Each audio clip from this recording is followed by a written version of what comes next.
Hello learners, welcome to my YouTube channel biology है easy where learning is fun और मैं हूँ आपकी दोस्त संहिता सरकार। वैसे तो आप मेरे वीडियो का टाइटल देखकर समझ ही गए होंगे कि आज मैं किस विषय पर बात करने वाली हूँ। इससे पहले कि मैं अपनी बात कंटिन्यू करूँ, आज मैं 10वीं और 12वीं कक्षाओं के हर स्टूडेंट को कॉन्ग्रेचुलेट करना चाहती हूँ क्योंकि उन्होंने बहुत ही अच्छा रिजल्ट किया है। अब एक क्वेश्चन 10th के स्टूडेंट के दिमाग में ज़रूर चल रहा होगा कि कौन सा स्ट्रीम हम सिलेक्ट करें। कुछ स्टूडेंट्स ऐसे भी होते हैं जो ये डिसाइड करके रखते हैं कि उन्हें कौन सी स्ट्रीम को लेकर पढ़ाई करना है, और कुछ स्टूडेंट्स ऐसे भी होते हैं जो रिज़ल्ट का वेट करते हैं। रिज़ल्ट के बेसिस पर ही वो अपनी स्ट्रीम को सिलेक्ट करते हैं। आप कोई भी स्ट्रीम सिलेक्ट कर सकते हैं, चाहे वो आर्ट्स हो, कॉमर्स हो या साइंस हो। आपका जो बेस है उस पर्टिकुलर सब्जेक्ट में अच्छा होना चाहिए, तभी आप आराम से 11-12 को भी पास कर जाएंगे। अगर आप साइंस स्ट्रीम लेकर पढ़ना चाहते हैं तो एक बात अपने दिमाग में बैठा लें, फिज़िक्स, केमिस्ट्री और मैथ्स ये सब्जेक्ट्स आपके सब्जेक्ट कॉम्बिनेशन में होने चाहिए। जो स्टूडेंट साइंस स्ट्रीम लेकर पढ़ना चाहता है उसके पास दो ऑप्शन रहते हैं, एक तो वो कंप्यूटर साइंस ले सकता है या वो बायो साइंस ले सकता है। कंप्यूटर साइंस में जो सब्जेक्ट कॉम्बिनेशन मिलते हैं वो है maths, physics, chemistry, computer science, English और एडिशनल सब्जेक्ट। और बायो साइंस में जो सब्जेक्ट कॉम्बिनेशन मिलता है वो है maths, physics, chemistry, biology, English और एडिशनल सब्जेक्ट्स। चाहे आप कंप्यूटर साइंस चूज़ करें या बायो साइंस, एक बात ध्यान में रखें कि फिज़िक्स, केमिस्ट्री और मैथ्स को किसी और सब्जेक्ट से रिप्लेस ना करें, क्योंकि इससे आपको फ्यूचर में बहुत प्रॉब्लम होगा।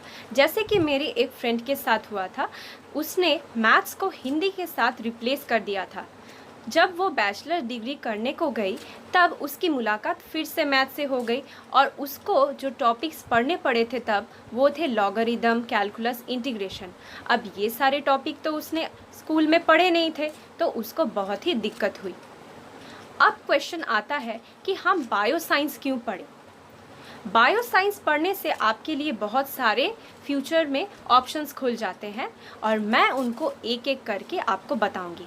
बायो साइंस लेके पढ़ने वाले स्टूडेंट्स के पास जो पहला एडवांटेज होता है वो ये है कि वो इंजीनियरिंग और मेडिकल दोनों ही एंट्रेंस एग्ज़ाम के लिए एलिजिबल होते हैं, वो दोनों ही एग्ज़ाम्स में अपीयर कर सकते हैं। पर जो कंप्यूटर साइंस के स्टूडेंट्स हैं वो सिर्फ इंजीनियरिंग के ही एंट्रेंस एग्ज़ाम में अपीयर कर सकते हैं, क्योंकि वो उसी एग्ज़ाम के लिए एलिजिबल है। उन्होंने बायोलॉजी पढ़ा नहीं था 11-12 में, इसलिए वो मेडिकल एंट्रेंस एग्ज़ाम्स के लिए एलिजिबल नहीं है। अगर आप इंजीनियरिंग की एंट्रेंस एग्ज़ाम क्वालिफाई करते हैं तो आप इंजीनियर बन सकते हैं, जैसे कि mechanical engineer, civil engineer, computer engineer. और अगर आप मेडिकल एंट्रेंस एग्ज़ाम क्वालिफाई करते हैं तो आप डॉक्टर बन जाएंगे। अब हर कोई तो डॉक्टर या इंजीनियर बनना नहीं चाहता, तो उनके पास क्या ऑप्शन रह जाता है? उनके पास भी बहुत सारे ऑप्शन हैं। ऐसे स्टूडेंट्स यूजी और पीजी कोर्स के लिए अप्लाई कर सकते हैं। यूजी मतलब अंडर ग्रेजुएट कोर्स और पीजी मतलब post graduate course. Under graduate course में जो सब्जेक्ट्स अवेलेबल रहेंगे उनके लिए वो है BSc in physics, chemistry, mathematics, zoology, botany, physiology, microbiology, anthropology. और पोस्ट ग्रेजुएट कोर्सेज में भी ये सारे सब्जेक्ट्स अवेलेबल रहते हैं। पोस्ट ग्रेजुएशन के बाद अगर आप एकेडमिक लाइन में रहना चाहते हैं तो आप CSIR नेट एग्जामिनेशन के लिए अप्लाई कर सकते हैं, या स्टेट एलिजिबिलिटी टेस्ट जिसको हम सेट भी बोलते हैं उसके लिए भी आप अप्लाई कर सकते हैं। CSIR नेट एग्ज़ाम क्रैक करने से आप या तो लेक्चरर बन सकते हैं या आप रिसर्चर बन सकते हैं। अगर आप नेट LS एग्ज़ाम क्वालिफाई करते हैं तो आप लेक्चरर बनेंगे, और अगर आप नेट GRF क्वालिफाई करेंगे तो आप रिसर्चर बनेंगे। सपोज़ आपने नेट LS क्वालिफाई कर लिया, अगर आप PhD कोर्स भी कर लेंगे तो आप किसी कॉलेज में या किसी यूनिवर्सिटी में असिस्टेंट प्रोफेसर पोस्ट में रिक्रूट हो सकते हैं। जो स्टूडेंट्स एकेडमिक लाइन में नहीं जाना चाहते वो टीचिंग प्रोफेशन को भी चूज़ कर सकते हैं। टीचर बनने के लिए B.Ed कोर्स ज़रूरी है। अब आप 2 इयर्स का बीएड कोर्स कर सकते हैं अगर आपने बीएससी या एमएससी कर लिया है, और 4 इयर्स का इंटीग्रेटेड बीएड कोर्स भी कर सकते हैं 12th के बाद। 4 इयर्स इंटीग्रेटेड बीएड कोर्स में आपको बीएससी, बीकॉम या बीए के साथ साथ बीएड की पढ़ाई एक साथ करा दी जाएगी।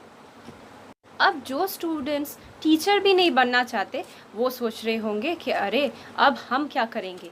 उनके लिए भी बहुत से ऑप्शंस हैं, जैसे कि अप्लाइड बायोलॉजी में पिसिकल्चर मतलब फिश प्रोडक्शन या फिशरी, ये कोर्स बहुत से कॉलेज में एज मेजर सब्जेक्ट अवेलेबल होता है। सेरिकल्चर मतलब सिल्क प्रोडक्शन, ये भी कोर्स आप कर सकते हैं। और इसके साथ साथ एपीकल्चर यानी कि हनी प्रोडक्शन, ये कोर्सेज भी आप कर सकते हैं। जो ऑप्शंस बच जाते हैं वो है forestry, wildlife, B pharma, physiotherapy, और रह जाता है नर्सिंग। नर्सिंग के 2 कैटेगरीज है, एक है बीएससी नर्सिंग और एक है GNM. GNM stands for general nursing midwifery. तो आपने देखा कि बायोसाइंस लेने से आपके सामने कितने सारे ऑप्शंस अवेलेबल हो जाते हैं। तो आप जो भी स्ट्रीम चूज़ करें, ये बात अपने दिमाग में रखें कि आप जो सब्जेक्ट्स लेके पढ़ने वाले हैं, उन सब्जेक्ट्स का बेस बहुत ही स्ट्रॉन्ग होना चाहिए। आप कॉन्फिडेंट होना चाहिए। दूसरे लोग आपको क्या बोल रहे हैं, आप उससे प्रभावित मत होइए, क्योंकि आपको खुद को ही पता है कि आप कौन से सब्जेक्ट में अच्छा कर सकते हैं। अगर आपको कोई बहुत ही फोर्स करे कि आपको ये स्ट्रीम ही लेना चाहिए, तो ऐसी गलती कभी मत करना। ज़िंदगी आपको एक बार ही मिली है और इसी ज़िंदगी में आपको अपनी एम को फुलफ़िल करना पड़ेगा। तो कड़ी मेहनत कीजिए, रोज़ प्रैक्टिस कीजिए, अपने स्किल को पॉलिश कीजिए, और ऐसे ही करते करते आप अपने लक्ष्य तक ज़रूर पहुंच जाएंगे। आशा करती हूं कि आपको मेरा ये वीडियो पसंद आया होगा। अगर वीडियो अच्छा लगा हो तो ज़रूर लाइक करें, और मेरे यूट्यूब चैनल बायोलॉजी है ईजी को सब्सक्राइब करें, और जो बेल आइकन है उसको हिट करना ना भूलें, ताकि आपको मेरे फ्यूचर में जो वीडियोस आने वाले हैं उसके अपडेट्स मिलते रहे। ये वीडियो अपने फ्रेंड्स के साथ भी शेयर करें।